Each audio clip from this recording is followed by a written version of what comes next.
Mr. Hartigensis, as you near the end of your 5-year term as the director of the Pension Benefit Guaranty Corporation, or PBGC, the day has finally come for appropriate oversight and accountability. The 31 million Americans with private pensions plans deserve to hear from the top government official responsible for safeguarding their retirement. The PBGC was created to be the insurance company for private pension plans. If the employer is unable to pay out the benefits by the time a worker retires, that worker should have confidence that he or she will still receive their benefits because of the PBGC's protection. Under the law, the Pension Benefit Guaranty Corporation was created to be self-sustaining, meaning that it should operate under Congress's oversight, but independent of taxpayer funds. The pension insurance and PBGC operations are supposed to be funded primarily through employer premiums, not covered by the U.S. Treasury. However, this all changed under the Biden administration. The so-called American Rescue Plan Act gave a $91 billion bailout to the failing multi-employer pension fund. The need for the bailout underscores the ongoing mismanagement of funds at the PBGC. Mr. Hartigensis, your time at PBGC has been marked by waste, fraud, and neglect. In dispersing funds made available to you by the American Rescue Plan, PBGC sent almost $127 million to fund pensions for nearly 3,500 dead people. This happened under your watch, despite the Office of Inspector General's warning to cross-check these payments with the Social Security Administration's death master file. Then you refused to claw back or collect those funds. In January and February, Chairman Fox and I sent you letters detailing the committee's concerns and seeking answers from PBGC. Unfortunately, the responses we received from your agency were inadequate and failed to provide clear answers. So I hope you'll take the opportunity today to be more forthcoming and come clean about PBGC's implementation of the American Rescue Plan and its inexcusable payments to multi-employer pension plans for dead people. I think we can all agree, and it should come as no surprise, that dead people don't need pension checks. Additionally, the PBGC has also looted the Treasury of over $4.6 billion by intentionally lowering interest rate data below the statutory limit. This willful misuse of data is another affront to taxpayers and goes against the PBGC's initial evaluation of the calculation, which stated that, quote, PBGC does not have the authority to provide a different rate or bifurcate the statutorily mandated interest rate, end quote. Finally, while PBGC has loosely handled taxpayer dollars by bailing out failed multi-employer pension plans, it's given no such relief to businesses with solvent plans. Single employer programs have consistently paid high insurance premiums and consistently avoided insolvency. The single employer pension surplus is $44.6 billion. So I think it's time to come to the table with policymakers and legislators to reward these plans for their good stewardship by lowering premiums. For many to achieve the American dream of a comfortable and secure retirement, they need to rely on personal savings, Social Security, and a pension. Sadly, the government today poses a threat to all three. Biden inflation is devaluing personal savings. Social Security faces a 23% benefit cut if Congress doesn't act to make it solvent. And the security of pension programs is the mercy of bureaucrats like those at PBGC. Retirement security is quickly eroding thanks to bureaucrats like yourself. We must hold these retirement promises made to the 31 million Americans with pension plans without sacrificing the promises made to the other 310 million Americans. Today, that means embracing accountability and oversight. And with that, I yield to the ranking member for his opening statement. Thank you, Mr. Chairman. And I totally agree with oversight, but from a completely different perspective. May not be surprising. Thank you, Director. Thank you for your service. Thank you for being here today, and thank you for the job you've done under extremely difficult circumstances. When President Biden came into office, he inherited a multi-employer pension system on the brink of collapse. Many plans were failing, and some, like Central States, were projected to run out of money in the next few years. More than 1 million folks who spent their careers working in trucking, construction, and other back-breaking industries were at risk of losing nearly everything they worked so hard to save for their families and for themselves. At the same time, PBGC insurance program backstopping these plans was heading towards insolvency in 2026. That was before you became director. If plans failed and the PBGC backstop wasn't there, these retirees would have, as the director has said in his written testimony, received pennies on the dollar. But it wasn't just retirees who were threatened by this crisis. Active workers were contributing to failing plans with any real hope for their retirement and without the commensurate benefit once they retired. And due to the underlying pension rules, employers in failing plans were having trouble getting access to credit and having their creditworthiness questioned, threatening their businesses and their employees and their retirees. And let's be clear, if the multi-employer pension crisis went unaddressed, it would not have been just workers, retirees, and employers who would have been harmed. Taxpayers were also on the hook.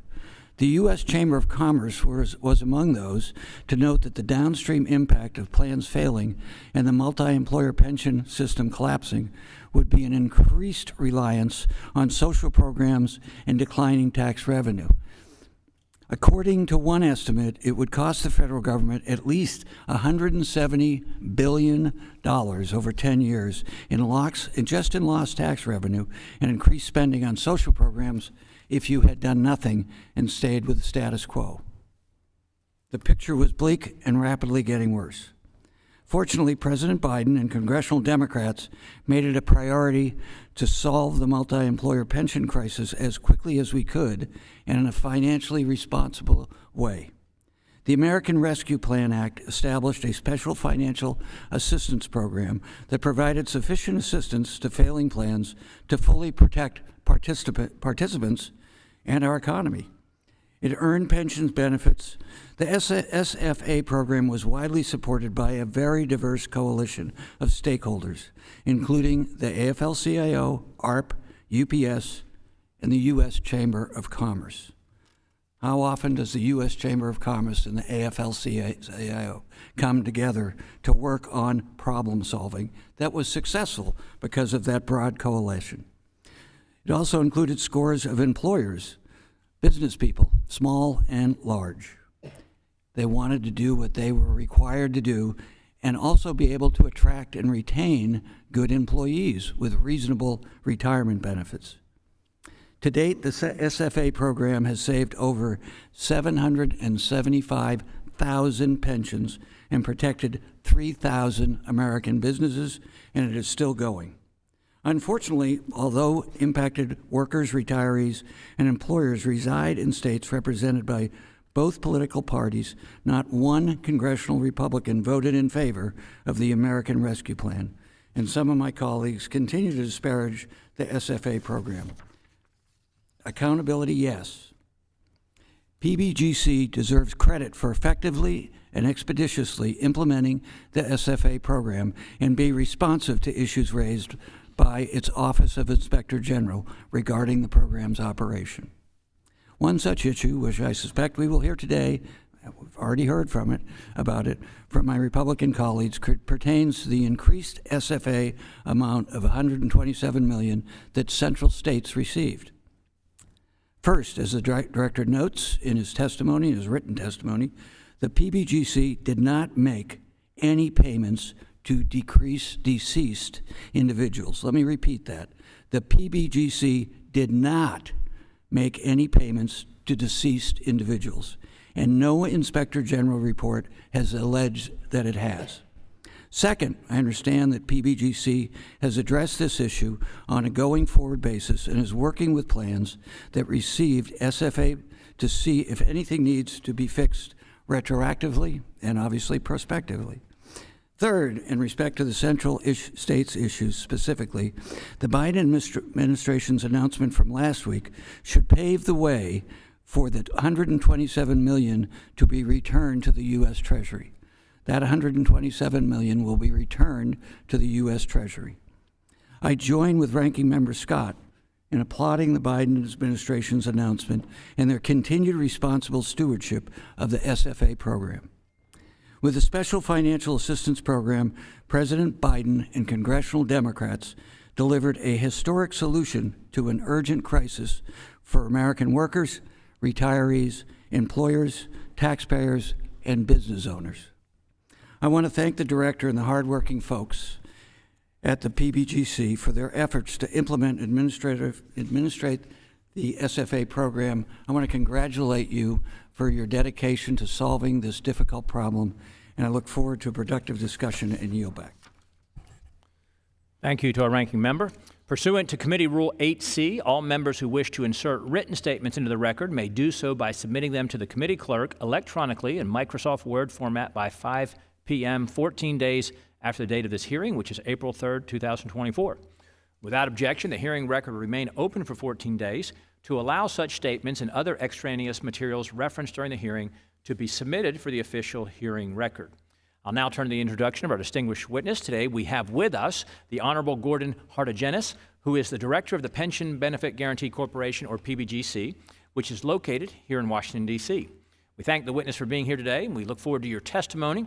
Pursuant to committee rules, I would ask that you limit your oral presentation to a 5-minute summary of your written statement, and I'd like to remind the witness to be aware of his responsibility to provide accurate information to the committee.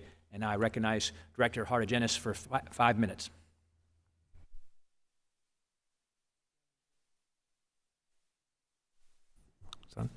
Can you hear me now? There we go. Thank you, Chairman Good, Ranking Member DeSaulnier, and members of the subcommittee. Thank you for the opportunity to testify today about the important work of the Pension Benefit Guaranty Corporation to protect millions of workers and retirees in multi-employer pension plans who face significant cuts to their retirement benefits. Before enactment of the American Rescue Plan Act of 2021, our multi-employer insurance program covering 11 million workers and retirees was facing a solvency crisis. The failures of numerous and larger multi-employer plans were imminent, and those failed plans would have turned to PBGC for financial assistance. PBGC's multi-employer insurance program had a small asset base and little premium income. Those plan insolvencies would have exhausted the assets of our insurance program in 2026, leaving retirees in failed plans with only pennies on the dollar. Before ARP, workers and retirees in more than 200 severely underfunded multi-employer plans faced the loss of the pension benefits they earned and needed to support them and their families in retirement. They live and work all across the country in industries that include transportation, manufacturing, printing, services, construction, fishing, and hospitality. These plans are headquartered in 31 states, including Michigan, Ohio, Missouri, Illinois, Texas, Wisconsin, Minnesota, Indiana, Florida, and Tennessee. The risk of widespread plan insolvencies and steep increases in pension costs threaten the viability of many of the tens of thousands of companies that participate in multi-employer plans, most of which are small businesses. And the economic shocks resulting from the pandemic made the crisis even more acute. Implementation of SFA is PBGC's highest priority. Working closely with our board agencies, we moved expeditiously and responsibly to implement this unprecedented program. PBGC is committed to effective stewardship of taxpayer funds and has identified and implemented ongoing improvements to the SFA program to further that goal. It's important to note that under this program, PBGC does not make any payments to individuals, living or deceased. Furthermore, there's no evidence that any of the applicant plans intentionally misled PBGC. PBGC has addressed OIG's recommendations, and we're resolving the issue of inaccurate participant census data in SFA applications. PBGC strongly supports repayment of any SFA amount that was paid based on inaccurate census data. In November 2023, we took steps to remove deceased participants from the census data of current and future SFA applications by expanding census data requirements for all plans applying for SFA and by matching this data against the Social Security Administration's full file of death information. PBGC is now conducting full census data audits using the SSA's full death file for plans that previously received SFA. This process requires that plans verify the SSA death record matches and determine how many beneficiaries or deceased participants should be reflected in the calculation of the amount of SFA to which the plan is entitled. Working with our executive branch partners, we're implementing a repayment mechanism for any SFA amounts that were paid based on inaccurate census data. Central States is currently working cooperatively with the Department of Justice Civil Division to agree on the terms and conditions of repayment of the $127 million and are optimistic that repayment will be complete in the very near term. As a result of the ARP's Special Financial Assistance Program, PBGC is providing crucial financial relief to struggling multi-employer pension plans, ensuring that millions of America's workers, retirees, and their families received their hard-earned pensions. To date, PBGC has approved approximately $53.6 billion in SFA to 71 plans that cover around 776,000 workers, retirees, and beneficiaries. And we're prepared for the work ahead to complete the application and approval process for the remaining eligible plans. The SFA program has turned around the crisis that threatened the retirement security of millions of workers and retirees. Now, through this program, the workers, retirees, and beneficiaries of SFA eligible plans can rely on receiving their pension benefits far into the future. This concludes my remarks. Thank you again, and I'm happy to answer your questions.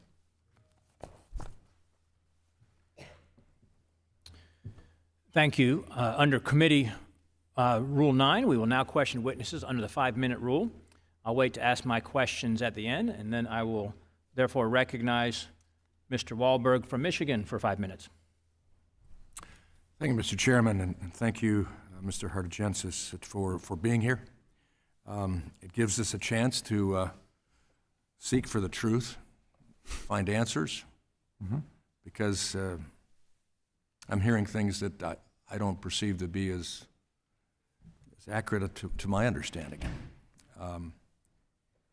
Coming from Michigan and having met with countless number of Central States pensioners, as well as employers, I understand the real-world consequences that would have taken place had the fund gone under.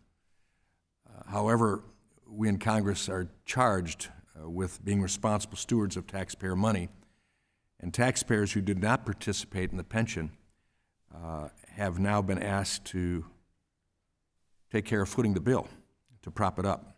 So learning that the PBGC issued Central States $127 million overpayment based on data that included dead participants, data that the PBGC did not double check, I would consider that negligence.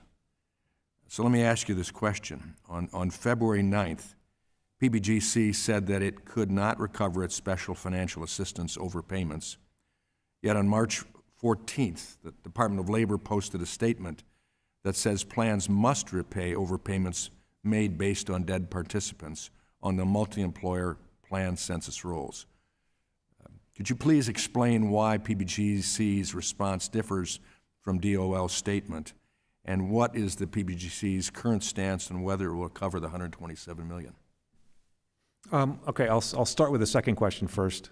Our current stance is that we are committed to recovering the $127 million, as well as any other money that was paid to any other plan for the same reason.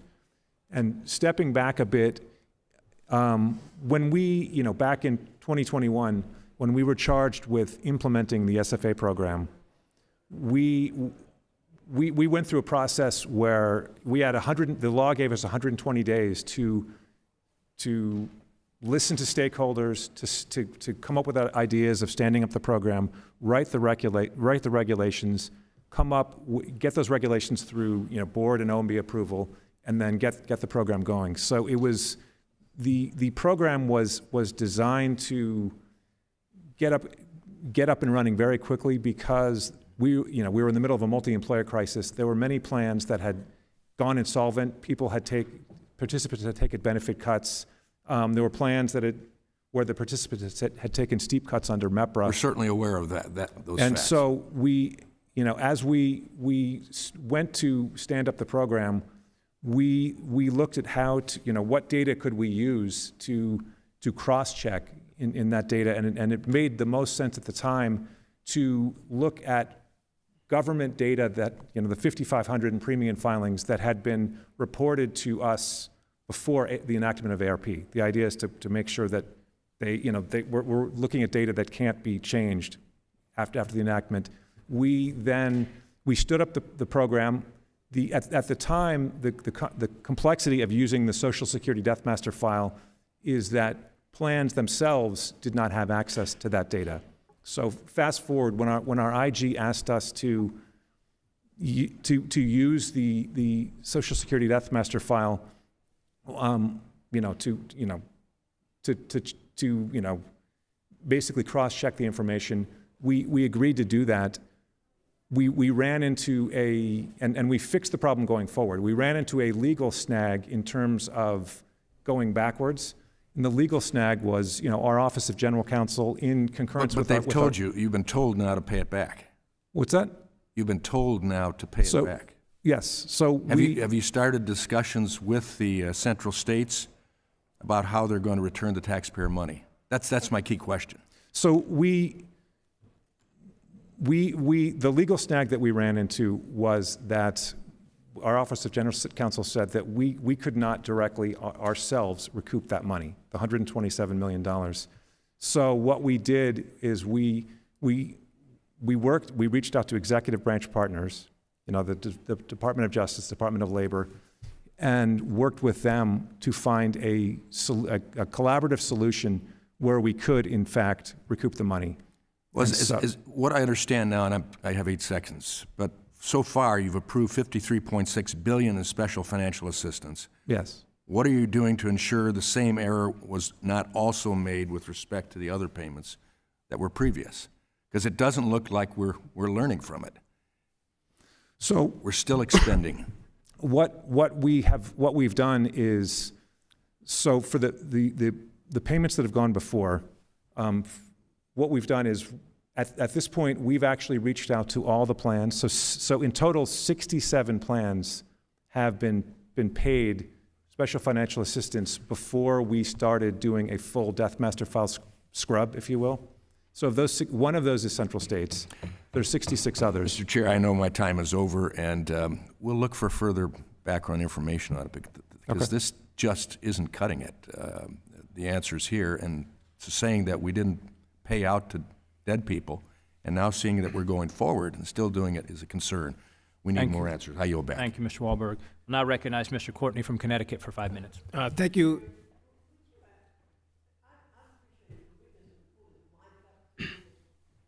You can't hear me?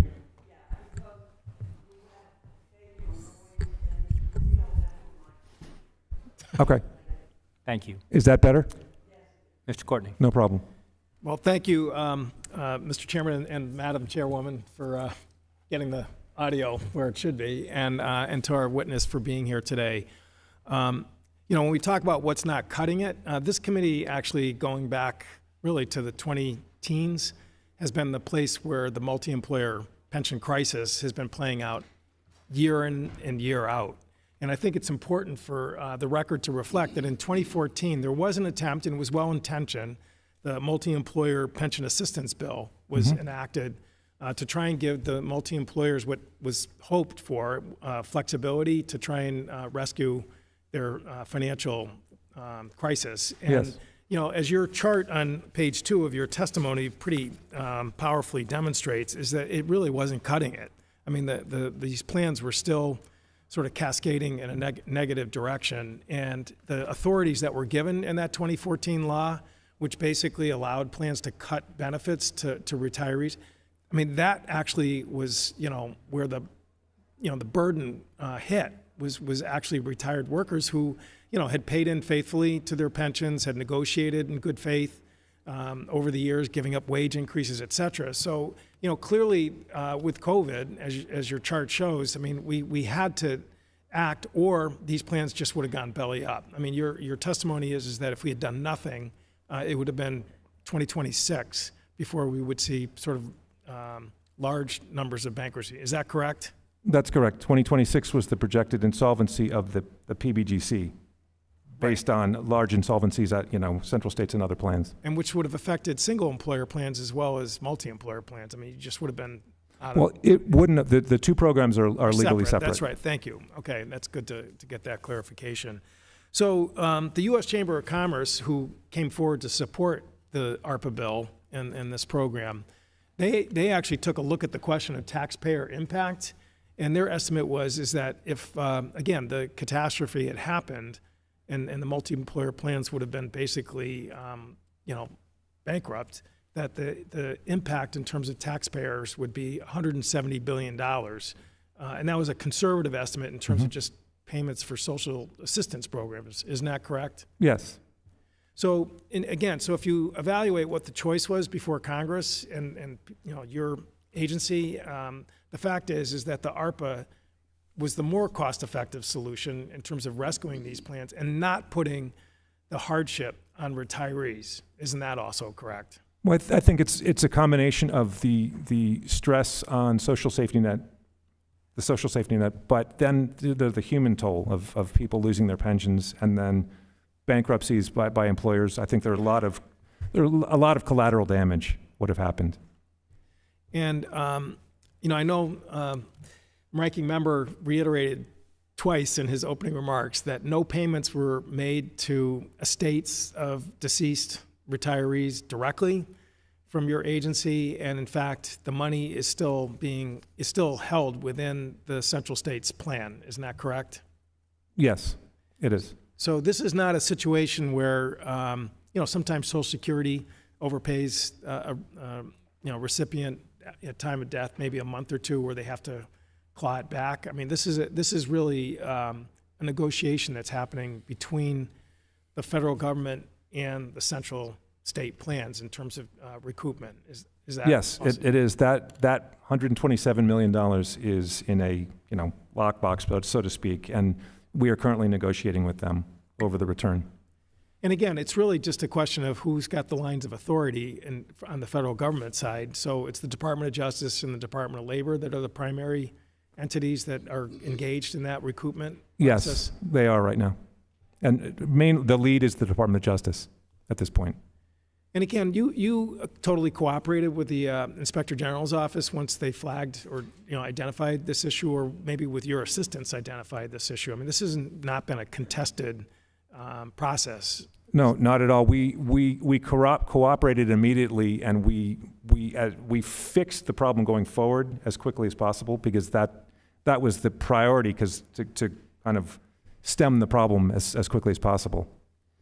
And then worked with our executive branch partners on recovery going backward, which was more complicated. So, I mean, based on what your data shows, this has been a win-win for the taxpayer, it's been a win-win for the retiree, and it's been a win-win for the employers. And again, despite the best efforts that Congress made in 2014, which was not working, this really ended up, again, rescuing the financial security of hundreds of thousands of Americans and their families. And protected this program in terms of its future existence. With that, I yield back. Thank you, Mr. Courtney. Now recognize Chairman Fox for 5 minutes. Thank you, Mr. Chairman. I'm really deeply disappointed that it took dogged work from Chairman Good and me to get you in the Department of Labor to see reason and to recover the federal payments for dead people. It's outrageous that this took any time whatsoever, and that PBGC did not immediately own up to its mistake and recover taxpayer funds. In your comments, you talked about getting the money out to the pension people, and you talk about there being taxpayers, but this money's coming from other taxpayers who don't have the benefit, in many cases, of having a pension. And yet you're worried about that. I support what my colleague from Michigan was talking about. You say you've paid out to 62 plans. Did you follow the rules on those other 62 plans that were in place that you failed to follow on the Central States? Or are you going to get the money back that's been improperly paid there? Probably. We are going to get the money back on all of them. Okay. Well, my question is, why didn't you follow the plan to begin with? You had rules on what you were supposed to do, and you ignored them. Are you speaking about the 2018 OIG report? Well, yes. You didn't follow what the rule was for how to do this, for looking at the death rolls. Why didn't you do that? And what was your interpretation that allowed you to ignore that? So first of all, standing up this program in 2021 was an unprecedented program. And when we looked at it, there was a recommendation from our IG to use the Social Security Death Master file in our regular financial assistance programs. Those are direct payments to beneficiaries. This program was not as easy to use that because the plans themselves don't have access to that file.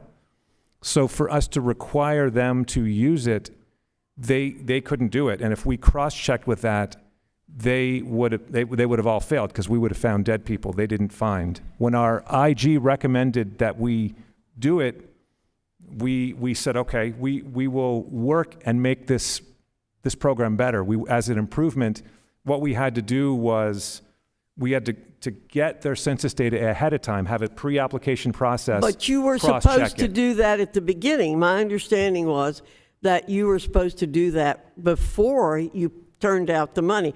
I understand you've said census data is just one of the multiple factors that contributed to the imprecision of assumptions. So participant roles in census data for multi-employer pension plans are facts, not assumptions. So I'm asking you, what authority did you have for the novel interpretation that payments for dead people were actuarial assumptions? Well, there was no blueprint for standing up this program. In fact, we used the data that we had. Our IG didn't recommend that we cross-check with the Social Security Death Master file until March of 2023. So almost 2 years into the running of the program, and it was recommended as an improvement to the program. And we agreed, and we said we will improve the program, and we made efforts to agree with the recommendations from the IG going forward. And then looking backward, it was more complicated to retroactively fix this and audit the plans and recover the money. Well, in your opening statement, it sounded like a lot of excuses for what has happened with the PBGC. And thankfully, the IG was on top of this and found $127 million that belonged to the taxpayers of this country, not just the people that were getting it. And we want the PBGC to do what it's supposed to do and follow the rules in the future. And we want you to go back to these other plans, which you indicated earlier, that where you didn't follow the rules either. It's important. This money is important. We should not be, you all acted like $127 million wasn't significant. No, do we have a commitment from you that you're going to pay attention to all of the money? Yes, absolutely. You do have a commitment, and $127 million is very significant to us. It's important the reputation of the PBGC and the program, and we intend to go after all of the money. Mr. Chairman, one quick point of personal privilege, please. We have two guests in the room that I'd like to recognize. Sarah Holland, who's the principal clerk for the North Carolina Senate, and Julie Bradburn, counsel for the Rules Committee, are here. They are visiting with our parliamentarian and attending, and I thank you for your indulgence. Thank you so Madam much. Chairwoman. And we'll now recognize Mr. Norcross from New Jersey for 5 minutes. Thank you, Chairman. Director, can you remind us what year you were appointed to your position? 2019. And who was president at the time? President Trump. Okay. For the record, because apparently we're missing some of this, did you make any payments to dead people? No. Any pension? No, I didn't think so. We're looking at $127 million. Myself, Ranking Member Scott, back in the 216th Congress, served on a Joint Commission on Multi-Employer Pension Systems, along with many others who brought incredible testimony about the complexity of the multi-employer system, a system that employed a MEPRA previous to that point, and had looked at ways of how we could fix the system that had inherent problems. I might remind people on this committee that multi-employer is very different than a single employer. Single employer defaults, it goes under, it's pretty simple. The multi-employer system was set up so groups of employers could gather together to cover their employees. And unlike other systems, if an employer of a group would go bankrupt, the other employers picked up the unfunded balance. Let me repeat that. No government within themselves picked up when another employer went under. That's a fundamental issue of a multi-employer plan and one of the complexities, but it also has saved thousands of employer plans over the years. However, there were major issues with the returns and things that went on after this. So at the end of the joint session, there were recommendations made that were not enacted. Then came ARP and what we saw, because through no fault of their own, employees put aside their wages into a pension system that was collapsing. PBGC had indicated that if things continue the way it was, then in 2026, the system would then collapse. Is that your understanding? Yes, it would have. Then, in fact, I think Bobby Scott actually came up with a study that close to $170 billion of direct cost to our economy would go along with that. I think that was low, and that could be much higher. But so there was $127 million in question on whether or not it should have gone because of the use of an improper database. That has now been corrected. That has now been pointed out, which is exactly what should have been done. You're not going to get an attaboy for using the other system, but it was fixed. The money's coming back, is it not? Yes, it is. Okay. In your time that serving in PBGC, have you ever had a pensioner call you up and say, "Don't send me my check, I don't deserve it"? Hasn't happened yet. Hasn't happened yet. Do you think it might happen? Probably not. I don't think so either. This is about helping ordinary Americans, the ones who want to work their lives, play by the rules, and have a little nest egg at the end. That's what we're talking about here. They want to turn this into something it's not. And that's incredibly hurtful. If you sat through the hearings that Mr. Scott and I did, to hear when a person loses their pension, which is their lifeline, something that they saved for their entire life. So the sense that workers in both blue and red states got pension checks, didn't they? Yes. Okay. I'm just trying to understand where the hell this hearing is going, other than the money's going to get paid back, it was identified, and we're following the rules. And the fact of the matter is there's still a lot of people out there in systems that are going to be helped by the SFA, aren't they? Yes. Okay. It might sound a little rhetorical, which is what I think this hearing is, a little rhetorical, instead of trying to band together to help those who are retiring that can't go back out to work necessarily. So I want to thank you for what we're doing to fix the system, what you're doing to get the money out each and every day, and most importantly, that together for pensioners whose money was saved because of what we did in Congress, I think is incredibly important to point out. And I implore to this committee to remember that. And I'd like a point of personal privilege to point out we have Michael Scott, who testified back at the NAACP, the pension, and we have Jared Gabowski from NECA, who was instrumental in helping get these along. And just many people in this room helped us help those pensioners. And with that, Mr. Chairman, I yield back. Thank you, Mr. Norcross. We'll now recognize Ms. McBath from Georgia for 5 minutes. Thank you, Mr. Chairman and Ranking Member DeSaulnier. And thank you, Director, for being here with us as well. I'm glad to be here today to discuss one of Congressional Democrats and President Biden's greatest achievements, saving the pensions and the hardworking earned retirements of over 1 million working families in this country. Working families that have done everything right and they've contributed to their pensions for years, They deserve the peace of mind that what they've worked so hard for is safe. Today's hearing just really gives us an opportunity to raise awareness about this incredible achievement. When you spend enough time in Washington or even listening to the news, it's sometimes it's just very disheartening to hear about, at times, the lack of progress, but this was different. Saving the pensions of so many Americans, this was truly a great achievement.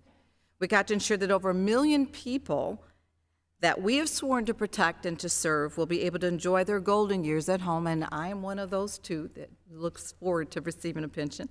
Will be able to receive, to spend their golden years with their families in comfort and not have to worry about being forced to go back to work at the age of 70 or possibly lose the house that they raised their kids in, and that is truly not lost on me. The White House and Congress, we understood this urgency and the magnitude of the crisis, in particular coming through COVID-19, and we sprang into action and we passed the American Rescue Plan. Unfortunately, some of our congressional Republicans opposed this effort and failed to protect hardworking Americans and their retirement security. If this was just about union members, as some have suggested, who, let me be clear, also deserve our support and should not be wrongly vilified the way that they have been before this committee time and time again, then why did the United States Chamber of Commerce support it? You may hear differently from my colleagues today, but employers strongly supported these provisions of the American Rescue Plan, and we should not forget that. According to them, without federal assistance, there would have been 1.3 million Americans who would have seen their retirement benefits cut by as much as 98% within the next few years. I asked unanimous consent to enter into the record 2 endorsement letters signed by dozens of companies, including UPS, who has a big presence in my district in Georgia and throughout the entire state of Georgia. And I'm proud to represent this company and the workers who get up every single day and they move this country forward. UPS was among one of the leading voices urging Congress to address the multi-employer crisis. And in 2018, they testified before us here in Congress and mentioned that UPS began contributing to multi-employer pension plans and contributes $2 billion per year to 27 different plans across the country. UPS understood what was at stake, and for years they were demanding that Congress act, and I'm so grateful that we did.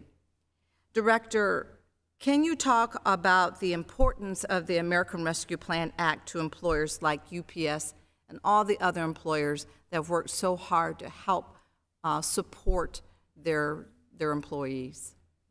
Yes, what the SFA program as part of the American Rescue Plan Act did was it provided stability for employers that use union labor. Those that contribute to multi-employer plans, there was a real risk of insolvency of these plans, which creates withdrawal liability, creates a bill coming due, and that withdrawal liability and it creates an overhang. So for a lot of employers, it makes it harder for them to borrow money because the banks, when they're looking at making a loan to them, see this huge obligation that is growing and growing from these, having to contribute to these insolvent plans. And so it becomes harder for them to get loans, and a lot of small and large businesses, they can't get loans when they otherwise would have been able to, and it creates bankruptcies in some cases. So there's a lot of collateral damage from that was avoided by rescuing the multi-employer pension system. Mm-hmm. Is there anything going forward you believe that we here in Congress can do to continue to make sure that we're sufficiently supporting families and our workers? I think there's possibility for future reforms to the multi-employer system. The ARP, the SFA program within ARP was designed to essentially rescue the program for 30 years.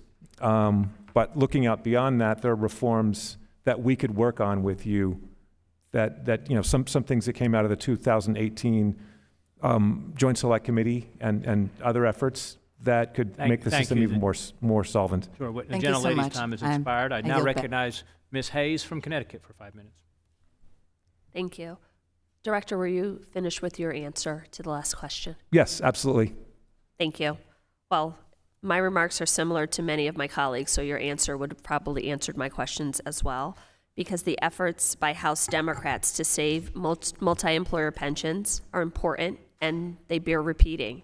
And I actually am happy that we are holding this hearing so that the American people can really, truly appreciate and understand all of the work that we did to make sure that their pensions remain solvent and that these plans that they paid into, they could expect a return on them. The challenges facing multi-employer pension systems are not new. Democrats in the House and Senate passed the American Rescue Plan, which created the Special Financial Assistance Program and provided the Pension Benefits Guaranty Corporation with the resources to save the multi-employer pension programs.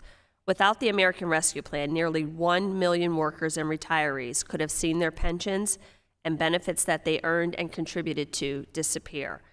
In rescuing these failed pension plans, we saved at least $170 billion over 10 years in lost tax revenue and increased spending to care for retirees. And again, not a single Republican supported the American Rescue Plan. My question to you is, how would the economic recovery from the COVID-19 pandemic have looked if the Special Financial Assistance Program had not been established? I think number one, as I commented in my previous answer, there would have been more bankruptcies of small businesses. I think there would have been a lot of retirees that would have lost their pensions or been stuck with severe cuts, and I think there would have been more draws on the social safety net programs.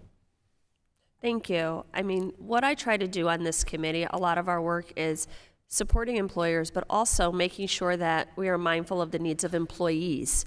You know, we have to balance our legislation to make sure that we are meeting the needs of everyone that we serve. The multi-employer pension crisis harmed not only retirees and businesses, but also active workers. For instance, employees in failed plans like the Central States Pension Fund were making pension contributions for active workers who would never receive a benefit equal to what they paid. And that's just unfair. A 2017 U.S. Chamber of Commerce report found workers were less likely to stay with their employer when they understood their pension would be less than expected. Director, can you explain how the multi-employer pension crisis negatively impacted workers? And additionally, how are workers today benefiting from the Special Financial Assistance Program? Well, I think that it's a retention problem if you are earning a pension and the pension is 20% funded or you get to the point where you don't believe the money is going to be there when you retire, so you're less likely to stick with that company or stay with that union or pay into that pension plan. Right, and I guess I would say that the people who rely the most on their pension plans are generally people who have no other income sources or are planning for retirement and looking at every dollar that they've paid in. We're not talking about the wealthiest people who don't care what they're going to collect in retirement. We're talking about the people who work every day, who pay into these pension programs, who understand at the time they're hired what their pension portfolio will look like and make intentional investments into these programs throughout their entire careers with the expectation that they will get that money back when they retire.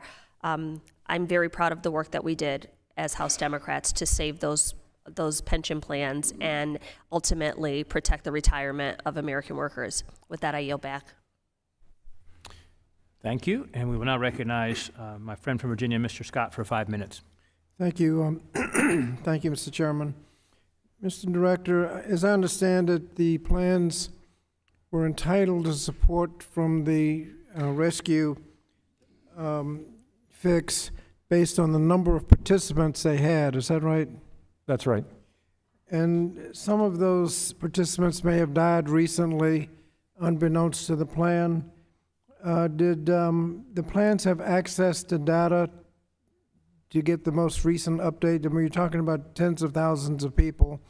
Did the plans have access to data that could have revealed the number of people that had died? So the plans have access to private sector death audits, which are not as accurate as the Social Security full death master file. And so some got a little more than they were entitled to. Now, the $170 million that's frequently talked about, that was, as I understand it, was about 1/3 of 1% of the total payment to the plan. Is that right? Yes, the Central States payment was 0.35%. Okay. You have, as I understand it, fixed this by requiring all future applications to send you their list of participants that you can run through the Social Security system to get any recent deaths and cover this problem. Yes, we have. And you're working to get information from those plans that have already been helped to make sure that they weren't overpaid by running their list through the Social Security system to get the most accurate data. Is that right? Yes, we are looking back at all of those plans. Okay, so we've fixed it prospectively and we're working retroactively to fix this problem. Yes, we are. Okay, we've heard a lot about the $170 billion cost, not to the economy generally, but to the federal budget, based on decreased tax revenue and increased social safety net if we let these plans fail. And that's without considering the pain suffered by people who lose their pensions, by businesses going broke, trying to keep the plans afloat, small towns suffering by decreased real estate taxes, banks suffering by people not being able to pay their loans. $170 billion in the first 10 years and a lot more after that. What was the cost of fixing the problem? Our latest projection is $79.7 billion. Less than half of the cost of doing nothing and avoiding all of that pain. Is that right? Yes. Okay. We've obviously been focused on the impact on the pensions themselves. What impact would the failure of these plans have on businesses?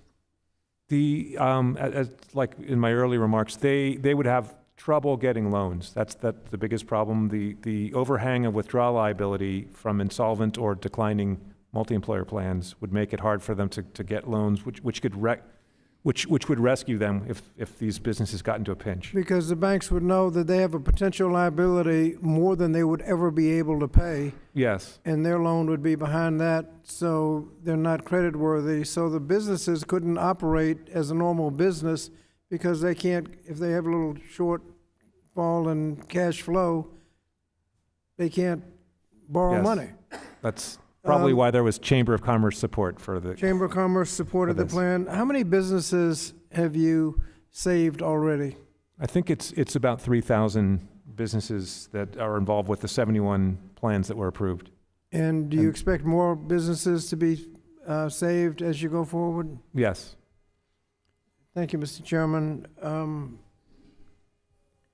I yield back. Thank you, Mr. Scott. And now we'll recognize our ranking member from California for 5 minutes.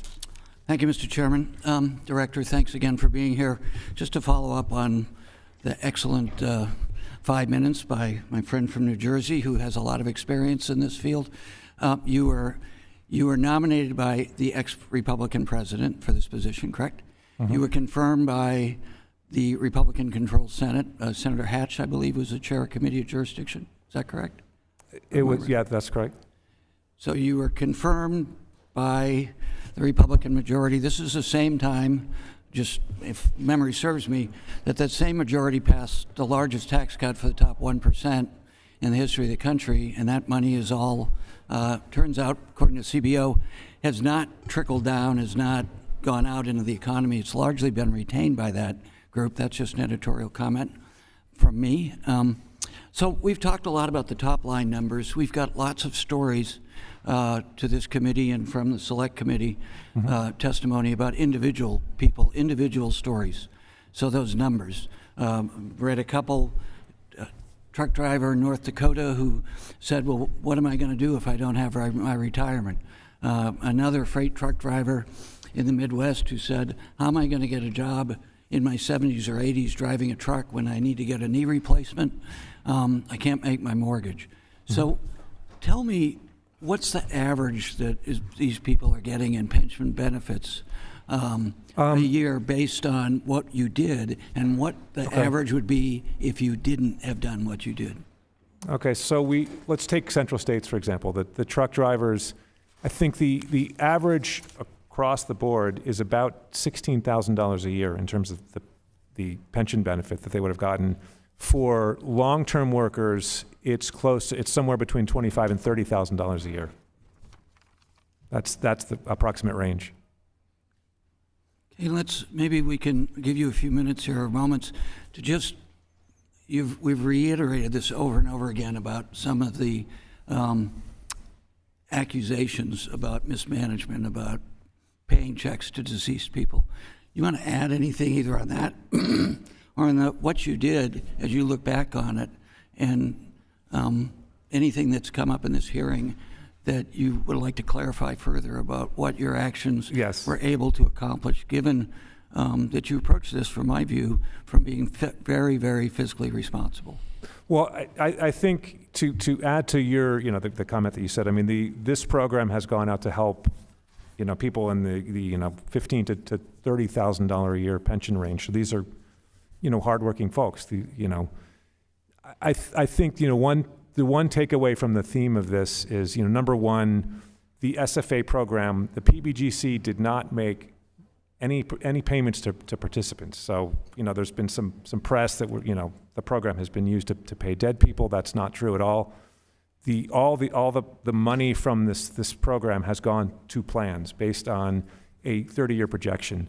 We do understand that the way the program was set up, if we knew, 3 years ago what we know now, we would have used the Social Security Death Master file from the get-go. It's a more accurate database. We did not. Our IG flagged it for us in 2023.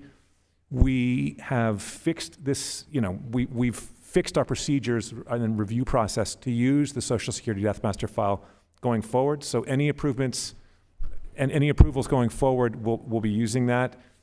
We ran into some complexities in terms of going backward and recovering the money, which should be recovered for the taxpayer.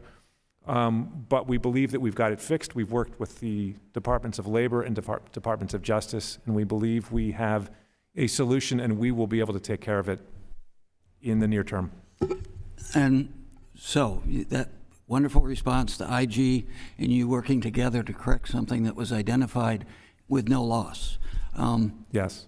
But you inherited all that situation, correct? The multi-employer crisis? Mm-hmm. Yes. When I came in, I think my first year, the net position of the multi-employer program was about negative $65 billion. And I might add, this was something that the Select Committee put a lot of time into, but was a national problem. I know Western states, for instance, I'm a former Teamster, the different financial situations from different parts of the country and plans are interesting to look back at. But this was all inherited in a very difficult, complex situation that you fixed. So thank you. I yield back. Thank you to the ranking member. We'll now recognize Mr. Banks from Indiana for 5 minutes. Thank you, Mr. Chairman. Thank you for being here today. From time to time, I hear from constituents who these days are concerned with high interest rates and what that's doing to the value of their pension plans. I'm wondering if you could talk about how can policymakers like us provide solutions and work with you to address some of those concerns that employers and constituents have about the value of their pension plan due to high interest rates? Well, that's a great question. I think high interest rates actually have been generally a good thing for defined benefit pension plans. The way that the liabilities are measured, the higher interest rates shrink the calculation of the liabilities. It makes the plans more solvent. In fact, as of a very recent study, the multi-employer pension system, including, the SFA rescue, is now about 89% funded. So it's improved the funding ratios, and it's actually made defined benefit pension plans easier for employers to offer, because they essentially they can lay off the the liabilities, hedge it more easily with fixed income because they can get more return for their money. Can you talk about pension smoothing? What does that mean, and what's the difference between pension smoothing for multi-employer plans versus single employer plans? So that's a good question. So the idea of pension smoothing is that as interest rates they go up, they go down. If you look back to between the early 2000s to I guess 2021, interest rates were very low, near zero. The idea behind that is because the way that calculations are done within defined benefit pension plans for the purposes of I guess funding, like the funding rules that Congress passes on them. It smoothing means you can kind of look back and average rates over a longer period of time, so that the calculations that happen don't jump up and down as quickly. They're more gradual. And so they, obviously when rates rose more recently, the smoothing makes that rise in rates as it's appreciated by pension plans more gradual. So what happens when rates go down? I mean, It's the you're same making thing. a case for high rates, but when rates go back down, it keeps the calculation of rates, higher for longer, and they fall more slowly. Okay, interesting. Just last week, the DOL confirmed that the Central States Pension Plan must pay back the excessive funds they received through the American Rescue Plan Special Financial Assistance. Have you seen any pushback from Central State to pay back those funds? No, I have not, and I believe we've been working with our executive branch partner agencies to recover that money, and actually think that that's going to be paid back in very short order. Why did the executive director of Central States Pension Plan ask the DOL if it was lawful to repay PBGC under ERISA? That was a fiduciary concern. The idea being that they were concerned that if they paid back the $127 million out of plan assets, there could be lawsuits from participants saying why'd you give our money away? And the fiduciary regulator over pension plans is the Department of Labor. So for them saying you can do this is rightful, it removes a roadblock. So that was helpful. What is your message to American taxpayers who are concerned about having to bail out another multi-state pension plan on the horizon as they watch this situation of bailing out Central States? So how do you explain that to taxpayers? Are you talking about just the $127 million, that issue, or the entire program? Well, all the above. I mean, the precedent that we're setting and the bailout. I mean, how do you explain that? What would be your message to taxpayers why that's fair? I think first of all, in terms of just the $127 million, that we acknowledge that's if we had to do it over again, we would have done it differently, and we're taking all steps to correct that, and the taxpayers have a right to expect us to do that, and we're going to do it. As far as the entire program, I would say that this is a unique case where a series of things led to a crisis that was so great it was going to impact large parts of the country, communities all over the place, in many different states, and the collateral damage was going to be so large that it was going to be detrimental. That's why there was kind of support from the Chamber of Commerce as well as from labor groups. I would say that the main focus should be let's make sure this doesn't happen again. Thank you. Gentleman's time has expired, and we now recognize Ms. Manning from North Carolina for 5 minutes. Thank you, Mr. Chairman. When I was first elected to Congress, one of the most pressing issues facing us was the impending collapse of several multi-employer pension plans and the potential insolvency of the PBGC. And had the plans failed, millions of hardworking Americans would have had their financial security pulled out from under them. And thankfully, congressional Democrats took action, and I was proud to vote for the American Rescue Plan, legislation which saved pension plans in danger of collapse. Every single one of my colleagues across the aisle voted against this vital legislation. And we've heard a lot about central states from them today, but they're focusing only on one part of it. Let's talk about central states itself. We're talking about a plan with over 357,000 participants, including 11,700 in North Carolina, the state where I reside, and over 1,000 participating businesses. It was projected to run out of money in 2025.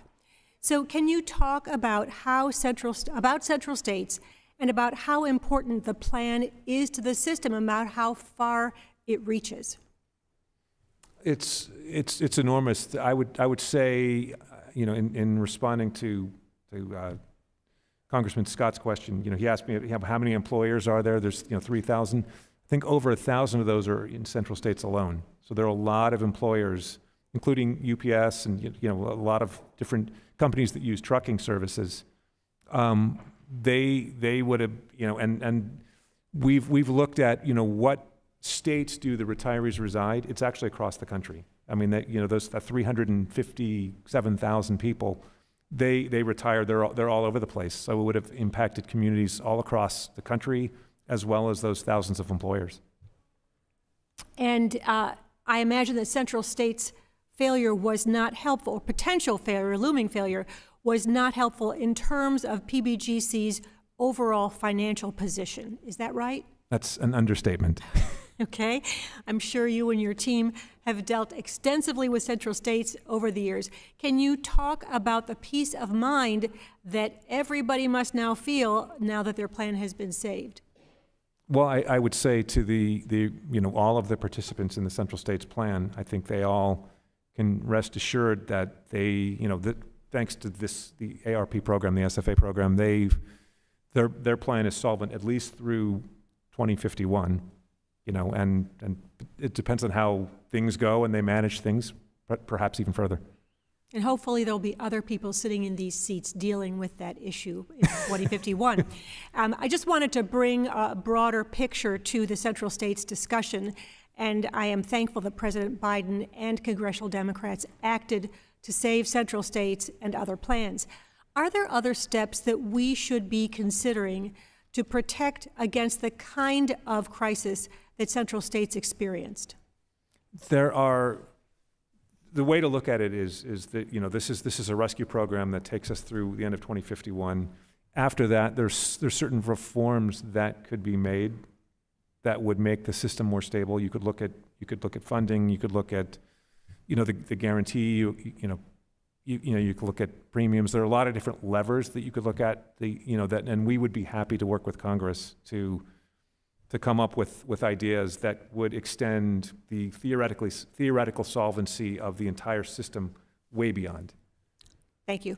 With that, I yield back.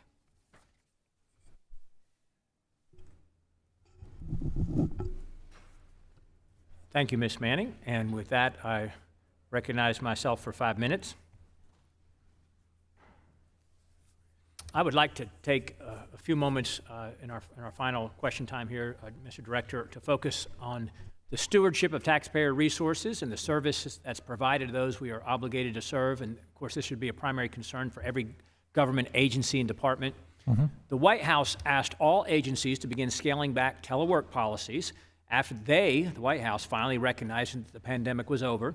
I would note that my office never instituted telework policies, not in D.C., not in our district. But in the President's State of the Union address in March of 22, 2 years ago, he pledged that the vast majority of federal workers will once again work in person.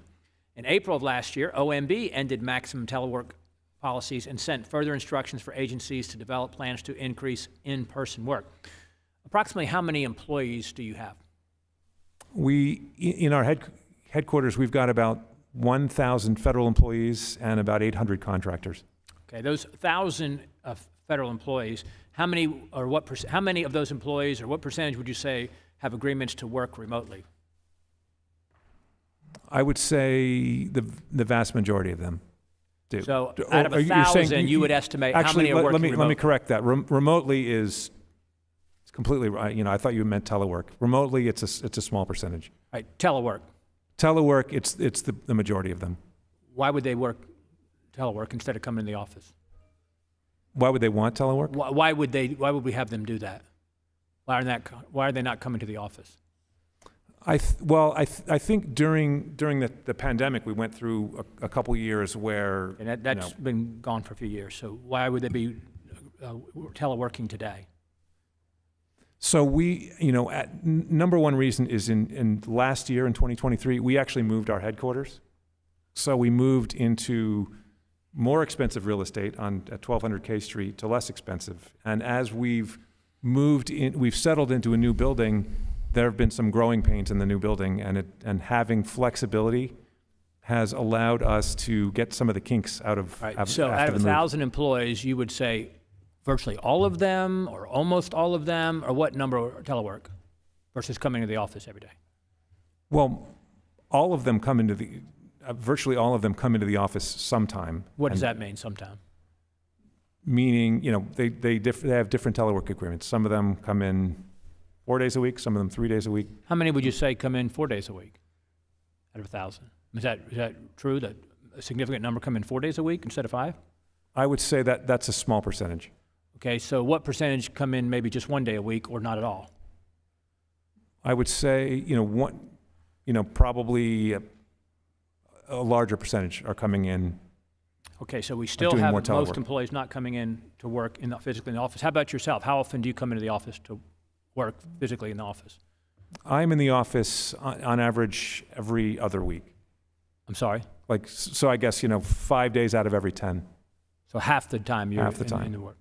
Office of the Advocate's annual report gives a concerning review of the customer service you provide or don't provide to plan sponsors. The report says plan sponsor complaints consistently involve repeat long-standing issues such as case review delays, the absence of oversight and management, communication lapses, departmental coordination issues, and overall lack of transparency by the agency's processes and procedures. Could this be at all related to telework policies, which are no longer justified, certainly from a virus standpoint?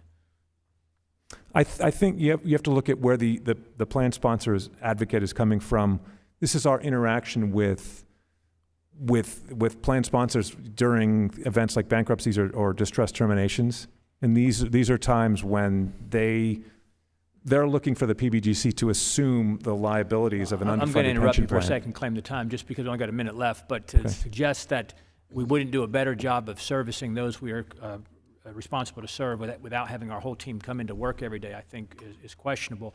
Last thing I just want to ask you, Open Books reported back in October that during your time at PBGC, you spent $14 million on new furniture for 1,000 employees, which is $14,000 per employee. $14 million for new furniture for 1,000 employees, most of which who don't come to work, physically anyway, so they don't need furniture at the office, presumably. That's $14,000 per employee. I mean, $1,400 for employee might be understandable if they were all coming to work, but $14,000 per employee. Can this expense be justified? So that number is a little bit misleading. So at our headquarters, we've got, as I said, 1,000 employees and 800 contractors.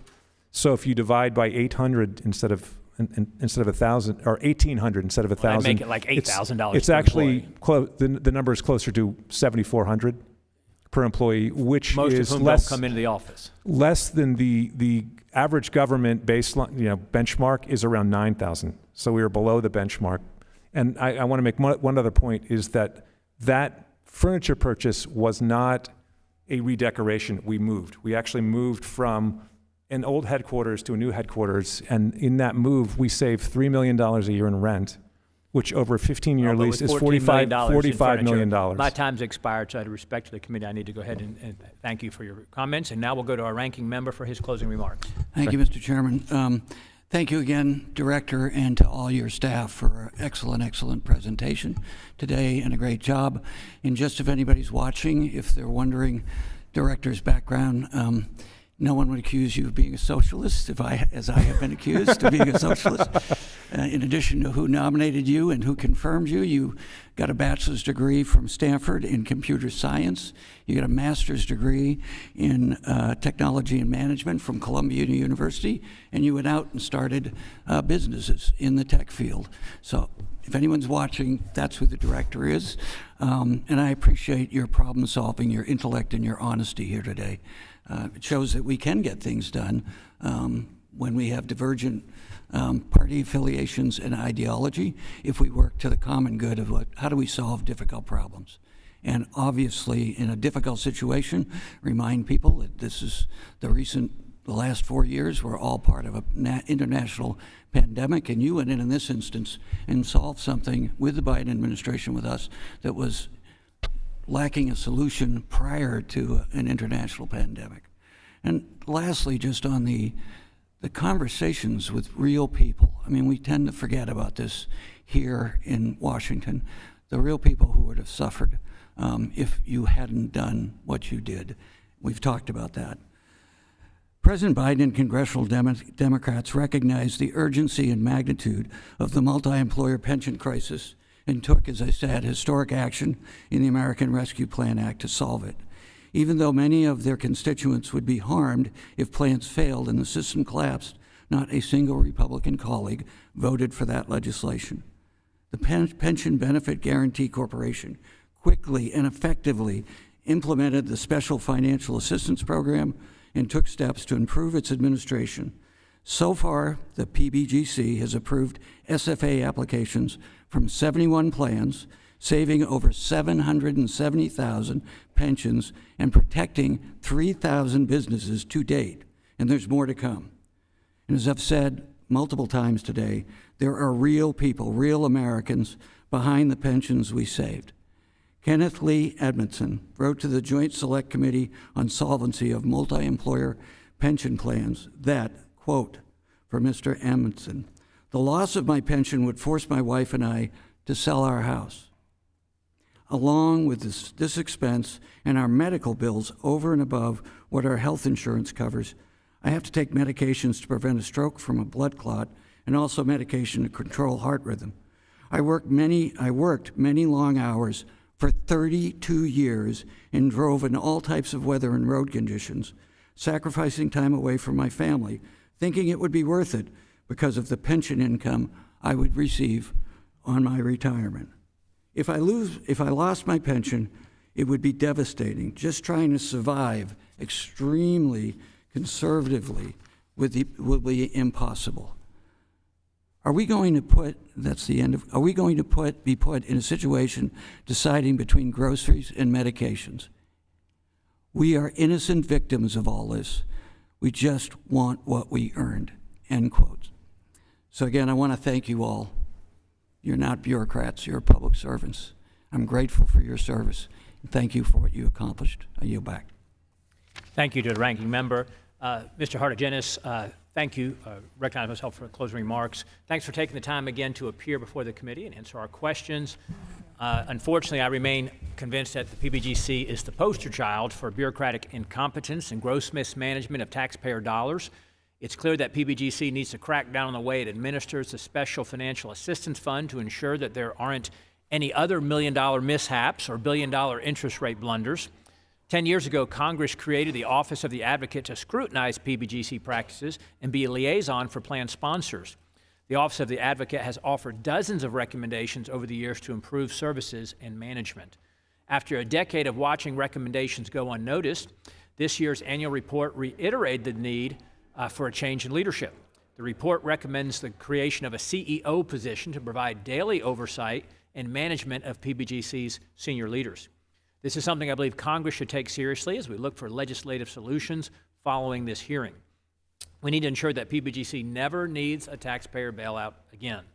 We need to ensure all government employees are showing up to work and providing excellent services to Americans. We need to ensure that those in leadership are committed to following the letter of the law. We need to adjust premium rates to accurately reflect the risk associated with pension plans. I think your agency certainly has its work cut out for it, and this committee is certainly going to do its job and be watching this very closely. And so again, we thank you for your time. And without objection, there being no further business, the committee stands adjourned.